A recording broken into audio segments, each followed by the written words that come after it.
guys, happy Friday.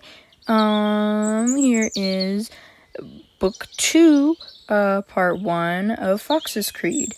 This book is titled Flaming Beasts. If you didn't see it in the announcement video in the description, there you go. It's called Flaming Beasts. Mostly because hinting towards my favoriteest character of all time. Anyway, alright, let's begin. Here we are. Chapter 1. Freya found some berries and carried Squish around with her. Squish was deep blue with swirly green marks along his back. He was a large, fat, toad-like creature, but very good company. She stumbled into a clearing, and a cave was a little ways away. She couldn't believe what she saw. Squish wiggled and squeaked, and Freya ran over, noticing that he was meditating. "Garashi," she whispered. The wind blew and swirled, and a crystal music box next to him lit up and started playing a soft melody. Freya looked at the box. Once she looked back at Garashi, his eyes were open. Squish peeped and jumped into his lap. Freya stood there, with tears gathering in her eyes.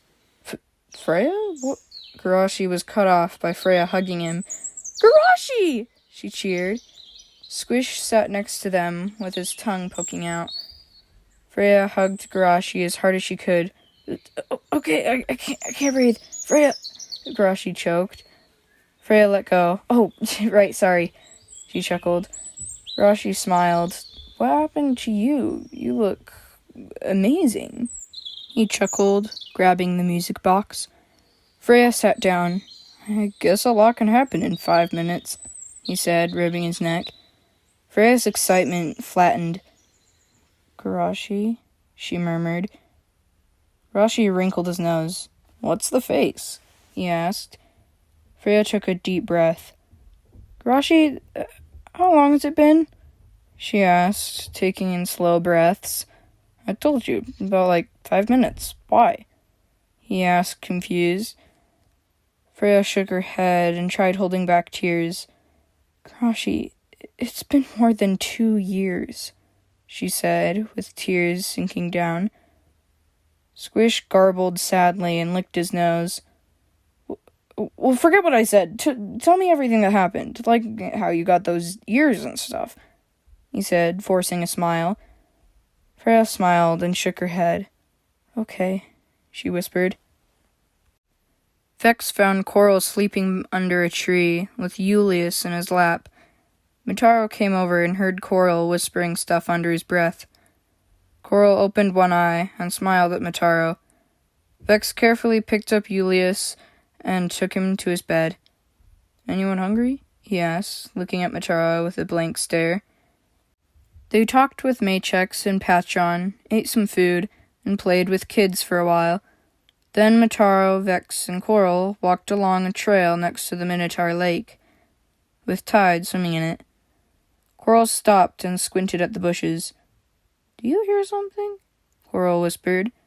Squish abruptly jumped out and licked Coral's face.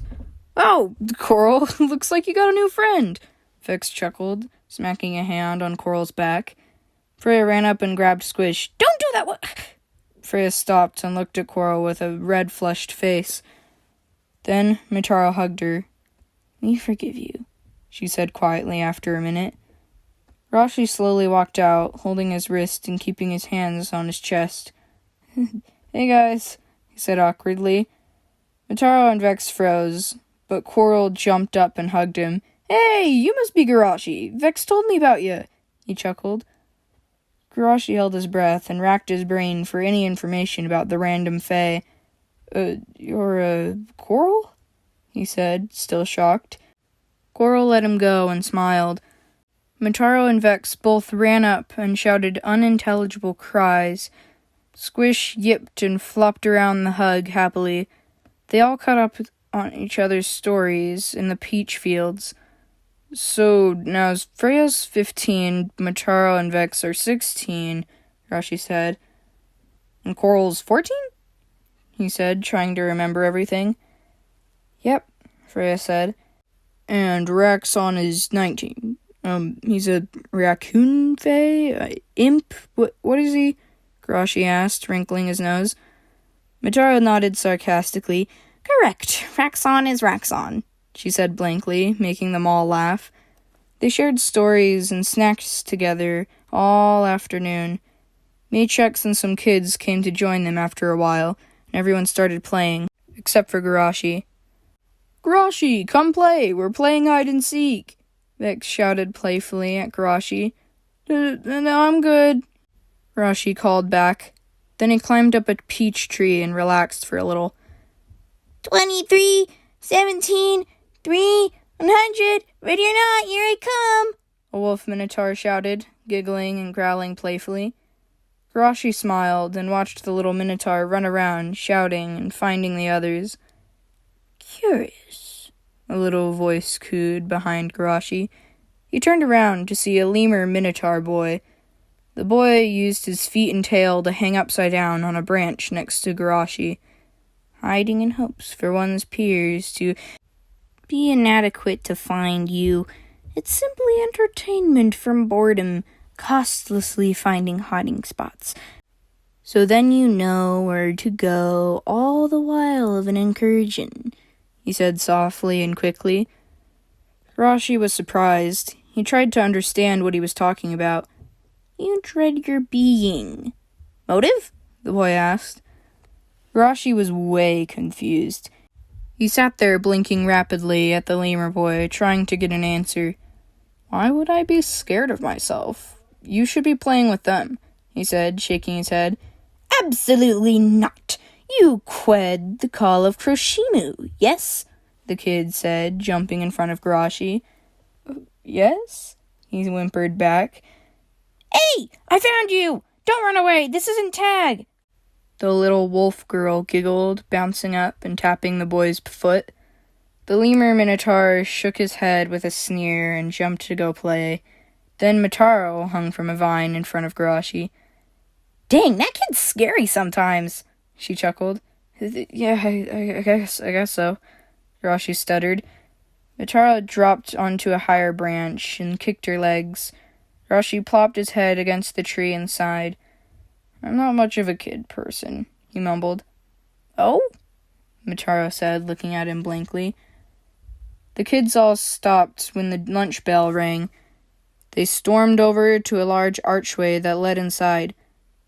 Come on, let's brush it off, she said warmly. Garashi sighed and jumped out of the tree, walked over to the mansion with his hands in his pockets.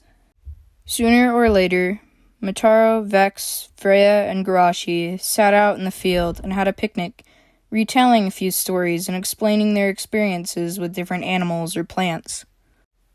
And that'll be all!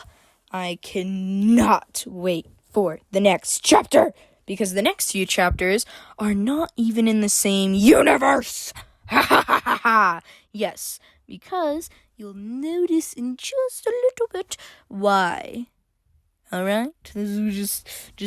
You'll understand why in a little bit, alright? It's crazy, okay? I'm excited for you to understand why I'm so excited, okay? Alright. I'll see you guys next week. Bye.